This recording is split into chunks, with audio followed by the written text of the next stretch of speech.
The rocks are from a quarry at Yambuck, and we had a white picket fence that was rotting, and Ross decided that he didn't want to be painting, replacing it every year, so ordered the rocks.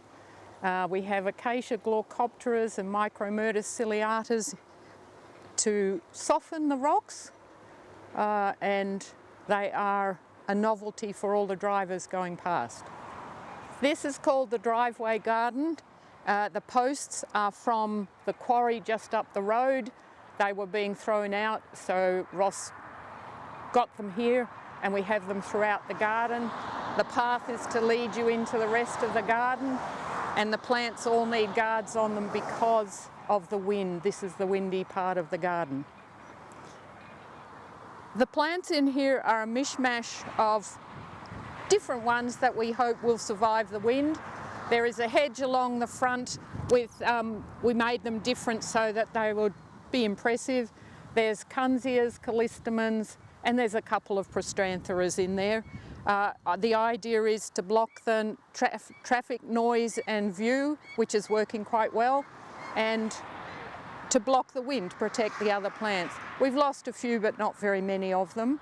And the garden just over there is we call it the Killarney Garden, and coastal bearded heath. These are called the coastal bearded heath, and our plumber actually told us that the bees love them.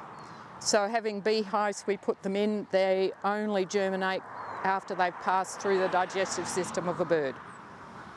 So a local person goes to where the birds roost, collects the feces, and off we go. Hakea Burrendong Beauty, we bought both seedlings from the same place.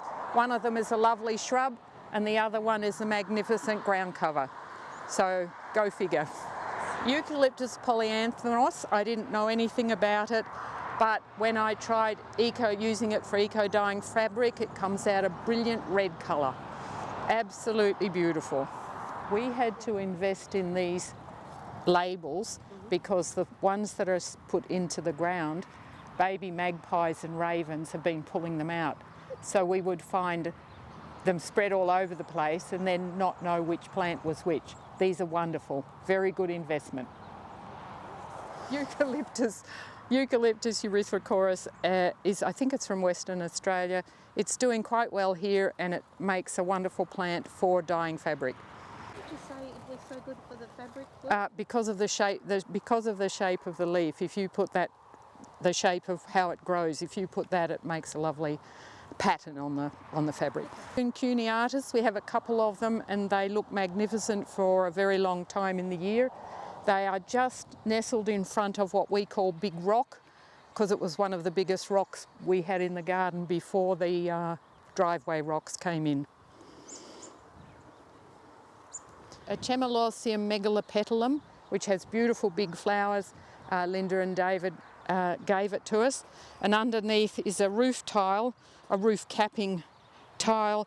I'm hoping to find lizards underneath. I'll probably find snails, but the lizards will come.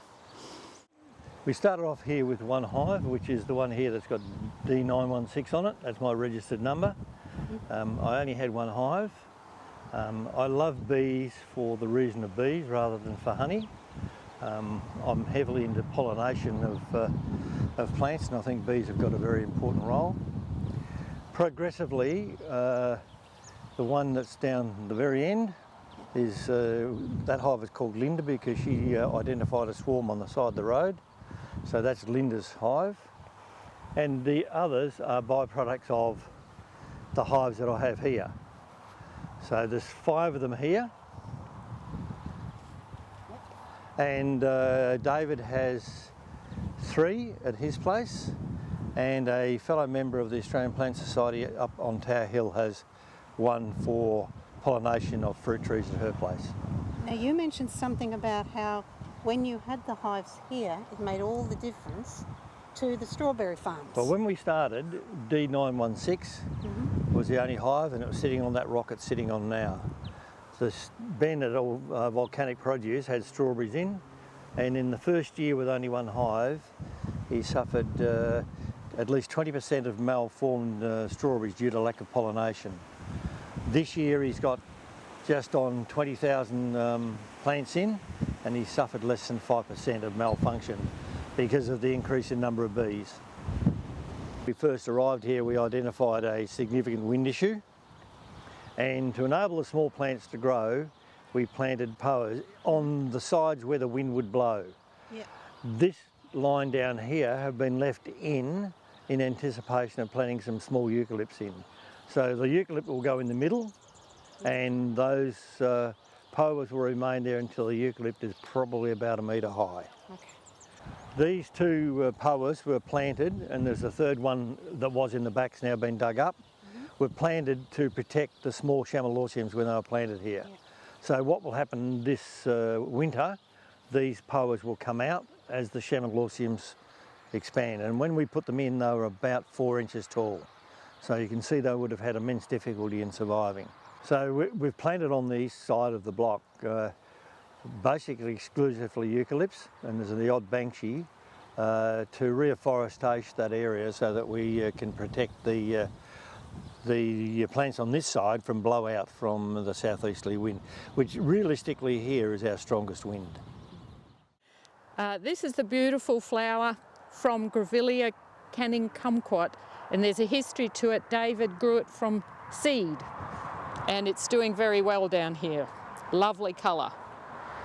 There's beautiful ground covers, Juniperina new blood, and a lovely variegated one on the other side of the bed. This is the tall trees down this side, the tall eucalypts, to stop for wind protection for the rest of the garden. Now that they're established, there's 3 or 4 rows of them, the understorey is being put in. There's a number of eucalypts that have been planted in here because they potentially will give me very nice colours on dyeing fabric. So any eucalypt with glaucous leaves is supposed to dye fabric a nice red-orange colour. It's a lovely aeromophila. It does well because it's flat, so the wind can't blow it out.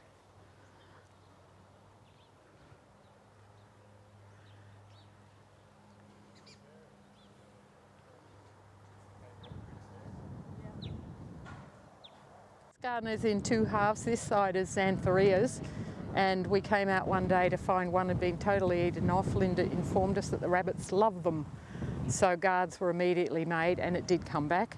The back one is low-profile banksias, and they all seem to be doing well. Casuarina glauca, they call it cousinette, and it's been in about 5 years, and it is taking over. It's absolutely beautiful.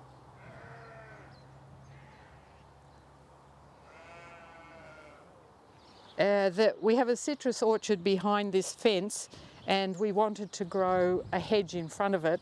So it's Banksia praemorsa. I think we had 12 or 13, and some of them died. So we popped in some Leptospermum scoparium, and they're nearly at a height where we'll prune them to make a hedge, to form a hedge. This is called the native food hedge, which we put in lemon myrtle, aniseed myrtle, and a plum, and it's grown to protect the orchard behind it. So there's quince, pomegranate, tamarillo, elderberry, and initially we had a rustic fence that was nearly the size of these until the hedge grew high enough to protect. And there we are.